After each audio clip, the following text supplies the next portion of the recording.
Mesdames, Messieurs la famille, bonjour, bonsoir pour nous toutes. Bienvenue sur la plateforme. Nami quoi, c'est toujours amis nous. Merci Dieu. Merci à pile à tout le monde qui suit la chaîne YouTube ça. Tout le monde qui a regardé nous et puis qui suivi nous. N'a demandé nous si nous remettons travail là, abonnez. Si nous pouvons faire ça, prenez un petit temps abonné. Comme ça, nous permet la chaîne là grandir plus dans la communauté. Et puis tout après c'est tout le monde, tous les amis fanatiques qui ont partagé vidéo nous. Jeudi c'est lundi, nous vivons lundi qui 17 octobre. Toute équipe là avec nous comptons rencontrer, nous pourrons partager avec quelques parmi informations qui ont dominé l'actualité. Il y a 3 individus qui sont mortellement blessés dans l'échange de coup de balle avec la police. Il y a un pistolet calibre 9 mm récupéré avec 2 motocyclettes confisquées pendant l'intervention brigade d'intervention sous-commissariat bon pour analyser la voie un samedi 15 octobre 2022 parmi malfrats qui c'est Joelson Dieu juste qui fait Port-au-Prince 13 juin 2002, il était spécialisé dans les enlèvements, braquage et cambriolage dans la localité Rosenberg, Lille-la-Voie.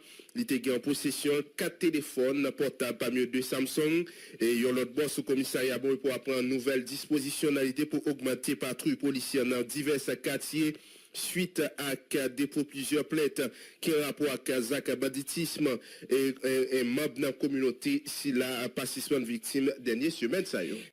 C'est là qui a visé à couper déjà informé, mais la loi dans le pays États-Unis pas permettre de publier liste moun sanctionné à cause de connivence à gang dans le pays d'Haïti.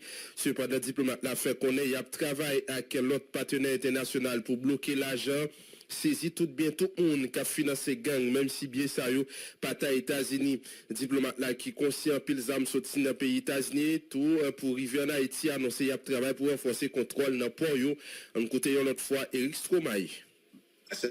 La tragédie, c'est que ça, c'est une concession simple. La majorité des hommes qui sont ici dans le pays, moi, je ne conteste pas du tout qu'ils sont d'origine des États-Unis, d'une façon ou d'une autre.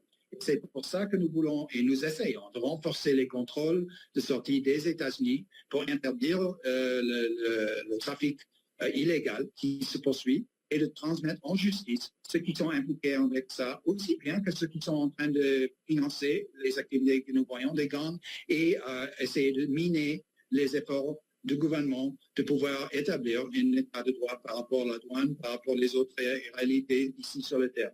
Ça ne sera pas fait dans un jour, mais là aussi, on est très saisis, on est très au courant et nous prenons des dispositions pour renforcer les contrôles de sortie des armes des États-Unis pour essayer que le trafic illégal dans ce secteur soit contrôlé et espérons-le éliminé. Et on constate que c'est un vrai problème et il faut qu'on fasse plus et on travaille là-dessus. En effet, comme on dit en anglais, c'est un work in progress. C'est-à-dire un travail en progrès qui se déroule. On a fait l'annonce qu'il y a déjà certaines personnes sous nos lois. On n'est pas dans une position d'annoncer publiquement qui sont sur la liste, qui ne sont pas sur la liste et tout le reste. Mais ceux qui savent, au fur et à mesure, ils sont bien au courant. Et ceux qui sont affectés.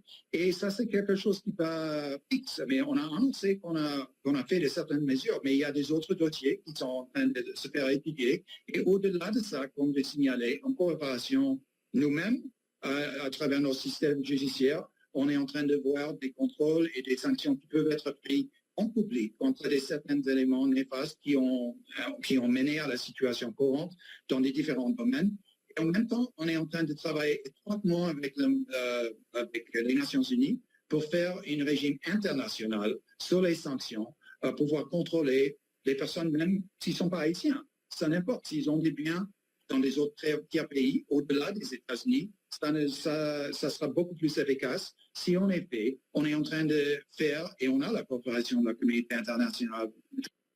Nous avançons avec information toujours dans le journal Méga Matin, qui est chargé d'affaires américaines dans le pays d'Haïti, qui c'est Eric Stromae, qui fait qu'on est États-Unis en pile, mais tête chargée des situations qui a développé dans le pays d'Haïti depuis quelques temps, situation choléra qui vient augmenter sous grand goût misère peuple haïtien. Diplomate là en fait qu'on est au pape qui résoudre le problème choléra si Port-au-Prince n'a pas débloqué pour l'hôpital capable de jouer gaz. Si là qui bloqué gaz là mettait en danger la vie plusieurs milliers haïtiens selon Eric Stromae. Stromae, il fait qu'on est là, précisé là, États-Unis envisagé pour répondre à deux demandes assistants militaires gouvernement haïtien en fait. Il y a travail avec l'autre partenaire pour porter une réponse solide et correcte, mais pour qu'on ait date, Éric Stromae était dans une interview exclusive sur télévision nationale d'Haïti, nous invitons de écouter. Aucun d'entre nous ne peut faire ce qu'il faut à cause de la situation dans les ports. Chaque jour qui passe signifie que plus de personnes vont mourir de choléra. Ne nous y trompons pas. Ceux qui soutiennent le blocage des ports et qui profitent du marché noir et de l'impunité mettent en danger la vie de milliers d'Haïtiens. Ce n'est pas une fausse information. Pour relever le défi de choléra, notre gouvernement a demandé à la communauté internationale, y compris à mon pays, une assistance armée. Le secrétaire général des Nations Unies a demandé à la communauté internationale, y compris les États-Unis, de répondre d'urgence à cette demande. En tant qu'un ami d'Haïti, les États-Unis se sont engagés à répondre d'urgence à l'appel et à prendre des mesures pour s'assurer que le choléra soit traité rapidement et efficacement. Nous continuons à examiner la demande d'assistance internationale urgente en matière de sécurité armée formulée par le gouvernement haïtien. Je crois que c'est dans la presse et je crois vous dire, être en liberté de vous dire que la communauté internationale, dont les États-Unis sont une majeure partie, en particulier dans cette partie du monde, sera en train de faire une réponse solide et concrète à la demande faite par le gouvernement. De dire que les États-Unis vont faire seuls, non, c'est un appel à la communauté internationale qui est lancé et ça sera une réponse à la communauté internationale.